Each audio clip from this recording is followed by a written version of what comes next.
ഉത്തർപ്രദേശിലെ ഹാത്രസിൽ തിക്കിലും തിരക്കിലും പെട്ടുണ്ടായ അപകടത്തിൽ മരണം 121. മതപ്രഭാഷണം നടത്തിയ ആൾദൈവം ഭോലെ ബാബ ഒളിവിലാണ്.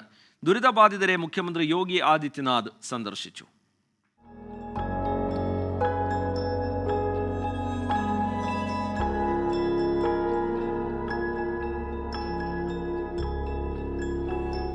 ആൾദൈവം ഭോലെ ബാബയുടെ മതപ്രഭാഷണ വേദിയാണ് ഒരൊറ്റ ദിവസം കൊണ്ട് ദുരന്തഭൂമിയായത്. സംഭവം നടന്നതിന് പിന്നാലെ മതപ്രഭാഷകൻ ഭോലെ ബാബ ഒളിവിൽ പോയി. പരിപാടിയുടെ സംഘാടകർക്കെതിരെ പോലീസ് കേസ് രജിസ്റ്റർ ചെയ്തിട്ടുണ്ട്. തെളിവ് നശിപ്പിക്കാൻ ശ്രമിച്ചുവെന്ന ഗുരുതര വകുപ്പും ഇവർക്കുമേൽ ചുമത്തി. അപകടം നടന്നതിന് പിന്നാലെ ദുരന്തബാധിതരുടെ ചെരുപ്പും മറ്റു വസ്തുക്കളും നശിപ്പിക്കാൻ ശ്രമിച്ചതിന്റെ പേരിലാണ് നടപടി. ഹത്രസിലെ ജില്ലാ ആശുപത്രിയിലെത്തിച്ച 38 മൃതദേഹങ്ങളിൽ 37 എണ്ണവും തിരിച്ചറിഞ്ഞു. तो मैंने घर पे फ़ोन लगाया, मेरी मम्मी गई हैं, ऐसी ऐसी बात हो गई है, मालूम करो। तो बोला ठीक है। फिर जो बस में आई थी उनको मालूम किया तो उन्होंने बोला देख रहे हैं, अभी मिली नहीं है। अब पता नहीं उन लोगों ने देखी हैं या नहीं देखी हैं। फिर हम रात में ही उधर से इधर से भगे। लड़का ग्वालियर से आया, मैं वहाँ से आया। ഹത്രസിലെ ജില്ലാ ആശുപത്രിയിൽ സന്ദർശനം നടത്തിയ മുഖ്യമന്ത്രി യോഗി ആദിത്യനാഥ് പരിക്കേറ്റ് ചികിത്സയിൽ കഴിയുന്നവർക്ക് എല്ലാ സഹായവും വാഗ്ദാനം ചെയ്തു. അപകടം നടന്ന ഫുൾറായിൽ രാവിലെ ഫോറൻസിക് സംഘമെത്തി പരിശോധന നടത്തി. 80,000 പേർക്ക് മാത്രം അനുമതിയുണ്ടായിരുന്ന വേദിയിൽ 2 ലക്ഷം പേരാണ് പങ്കെടുത്തത്. കുറ്റക്കാർക്കെതിരെ കർശന നടപടി സ്വീകരിക്കുമെന്നാണ് ഉത്തർപ്രദേശ് സർക്കാരിൻ്റെ നിലപാട്. വിശ്വാസം അന്ധവിശ്വാസത്തിലേക്ക് കടക്കുമ്പോൾ ഉണ്ടായ കൂട്ടക്കുരുതികൾ ഒരുപാടുണ്ട് നമുക്കിടയിൽ. ഹത്രസിൽ സംഭവിച്ചതും ഇതുതന്നെ. ഭോലെ ബാബയുടെ പേര് പോലും പരാമർശിക്കാത്ത FIRൽ മരിച്ചവർക്കുള്ള നീതി ലഭിക്കുമോ എന്ന ചോദ്യമാണ് ഈ ദുരന്ത ഭൂമിയിൽ നിന്നും ഉയരുന്നത്. ഹത്രസിൽ നിന്നും ക്യാമറമാൻ ജോഗേഷ് സിംഗിനോടൊപ്പം R. അച്യുതൻ, 24. ആൾദൈവം ഭോലെ ബാബയുടെ സുരക്ഷാ ഉദ്യോഗസ്ഥർ ആളുകളെ തള്ളിമാറ്റിയതാണ് ഹാത്രസിലെ അപകടത്തിന് കാരണമെന്ന് സബ് ഡിവിഷണൽ മജിസ്ട്രേറ്റിന്റെ വിലയിരുത്തൽ. ആശീർവാദത്തിനായി ഭോലെ ബാബയുടെ അടുത്തേക്ക് വന്നവരെ ഉദ്യോഗസ്ഥർ തള്ളിമാറ്റി. തൊട്ടടുത്ത പാടത്തേക്ക് പലരും വഴുതി വീണെന്നും സബ് ഡിവിഷണൽ മജിസ്ട്രേറ്റ് ഡിസ്ട്രിക്ട് മജിസ്ട്രേറ്റിന് നൽകിയ കത്തിൽ പരാമർശമുണ്ട്. ഹാത്രസിൽ നിന്ന് ഏറ്റവും പുതിയ വിവരങ്ങളുമായി R. അച്യുതൻ ചേരുന്നുണ്ട്. അച്യുതൻ, ഇപ്പോൾ ഈ അപകടത്തിന്റെ കാരണം എന്ത് എന്നത് സംബന്ധിച്ചുള്ള ചില വിവരങ്ങൾ കൂടി പുറത്തു വരുന്നു. ഈ കേസുമായി ബന്ധപ്പെട്ടുള്ള അന്വേഷണം, അതിലിപ്പോഴും FIRൽ പോലും ആൾദൈവത്തിൻ്റെ പേര് പരാമർശിക്കുന്നില്ല.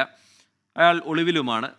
എന്താണ് പോലീസിൻ്റെ ഭാഗത്ത് നിന്ന് ഏറ്റവും ഒടുവിലായി ഉണ്ടാവുന്ന നീക്കങ്ങൾ, അച്യുതൻ?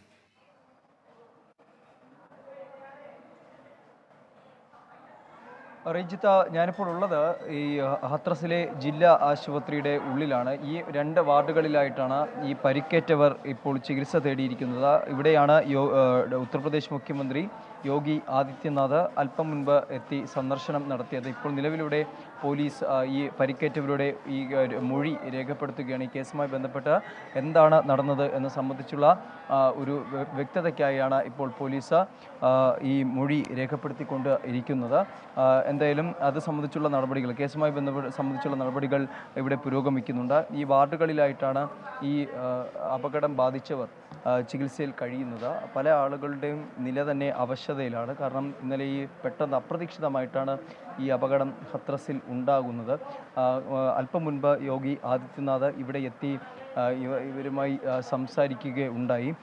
എന്തായാലും ഇതിൽ ഈ പരിക്കേറ്റ് ചികിത്സയിൽ കഴിയുന്നവരുടെ ബന്ധുക്കൾ ഇവിടെയുണ്ട്. അവരോട് നമുക്ക് ചോദിച്ചു നോക്കാം. കൽ ക്യാ ഹുവാ ദീദി, കൽ ക്യാ ഹുവാ? भैया मेरी बात तो बता रही, मेरी बार बता दो। मैंने कितनी बार बताऊं? अलग अलग है ना, अलग अलग बताना। CM क्या बताया आपको के लिए कुछ करने की बताया? कुछ ना बताएगा, ना कहोगे सही है जाएंगी और क्या बताया वो. റിജിത്ത്, തീർച്ചയായിട്ടും അവർ ആ ദുരന്തത്തിൻ്റെ ആ ഭീതിയിൽ നിന്നും പുറത്തു വന്നിട്ടില്ല. എന്തായാലും മുഖ്യമന്ത്രി അവർക്ക് വേണ്ട, അതായത് എല്ലാ സഹായങ്ങളും വാഗ്ദാനം ചെയ്തിട്ടുണ്ട് എന്നടക്കമുള്ള കാര്യങ്ങൾ അവർ നമ്മളോട് പറയുന്നുണ്ട്. മറ്റൊന്ന്, ഈ ഡിവിഷണൽ മജിസ്ട്രേറ്റിൻ്റെ ഒരു കത്താണ്. അതായത് ഡിവിഷണൽ മജിസ്ട്രേറ്റ് ജില്ലാ മജിസ്ട്രേറ്റ് നൽകിയ കത്തിലെ വിശദാംശങ്ങളാണ് ഇപ്പോൾ പുറത്തു വന്നത്. അതായത് ഈ ഭോലെ ബാബ എന്ന് പറയുന്ന ആൾദൈവം, അദ്ദേഹത്തോടൊപ്പം ഈ സുരക്ഷാ ഭടന്മാരുണ്ട്, അതായത് സ്വകാര്യ പ്രൈവറ്റ് സെക്യൂരിറ്റി സ്റ്റാഫ് അദ്ദേഹത്തോടൊപ്പമുണ്ട്. ഇദ്ദേഹം പുറത്തേക്ക് ഇറങ്ങുന്ന സമയത്ത് ഈ ആൾക്കൂട്ടം അദ്ദേഹത്തിൻ്റെ വാഹനത്തിലേക്ക് പാഞ്ഞെടുത്ത സമയത്ത് ഈ സുരക്ഷാ ഭടന്മാർ ഈ ആളുകളെ തള്ളി മാറ്റുന്ന ഒരു സാഹചര്യമുണ്ടായി. ആ തള്ളി മാറ്റിയതോടുകൂടിയാണ് ഈ റോഡിൽ നിന്നിരുന്ന ആളുകൾ ഓരോരുത്തരായി ആ തൊട്ടടുത്ത പാടത്തിലെ ചതുപ്പിലേക്ക് വഴുതി വീഴുന്നത്. തുടർന്ന് അവരുടെ മുകളിലേക്ക് വീണ്ടും ആളുകൾ വീഴുന്നതോടെയാണ് ഈ അപകടം, അതിൻ്റെ ആഴം ഇത്രത്തോളം വർദ്ധിച്ചത് എന്നുള്ള ഒരു വിശദീകരണമാണ് ഈ സബ് ഡിവിഷണൽ മജിസ്ട്രേറ്റ് ഇപ്പോൾ ജില്ലാ മജിസ്ട്രേറ്റിനെ അറിയിച്ചിരിക്കുന്ന കാര്യം. അതെന്തായാലും ഗുരുതരമായിട്ടുള്ള ഒരു നിരീക്ഷണം കൂടിയാണ് ഈ കേസുമായി ബന്ധപ്പെട്ട ഉണ്ടായിരിക്കുന്നത്. പക്ഷേ ഈ നേരത്തെ സൂചിപ്പിച്ചതുപോലെ തന്നെ ഈ കേസുമായി ബന്ധപ്പെട്ട് രജിസ്റ്റർ ചെയ്ത FIR അത് പരിശോധിക്കുമ്പോൾ ഈ സംഘാടകർക്ക്, പരിപാടി സംഘടിപ്പിച്ചവർക്ക് എതിരെ അല്ലാതെ ഈ ബോലെ ബാബയ്ക്കെതിരെ ഒരു തരത്തിലുള്ള പരാമർശവും FIR ഇല്ല.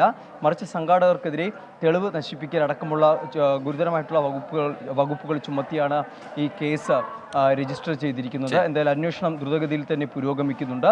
ഈ പരിക്കേറ്റവർക്ക് വേണ്ട സഹായങ്ങളും അതും ഇപ്പോൾ സർക്കാരിൻ്റെ ഭാഗത്തു നിന്ന് ഏർപ്പെടുത്തുന്നുണ്ട്. റിജിത്ത്. ശരി, ഹാത്രസിലെ ജില്ലാ ആശുപത്രിയിൽ നിന്നുള്ള വിവരങ്ങൾ പങ്കുവയ്ക്കുകയായിരുന്നു R. അച്യുതൻ. ലോകത്തെവിടെയായാലും ഏത് സമയത്തും 24 വാർത്തകളും ഓഗ്മെന്റഡ് റിയാലിറ്റി പാക്കേജുകളും എക്സ്പ്ലെയിനറുകളും വിശദമായി കാണാൻ ഞങ്ങളുടെ യൂട്യൂബ് ചാനൽ നിങ്ങൾക്ക് സബ്സ്ക്രൈബ് ചെയ്യാം.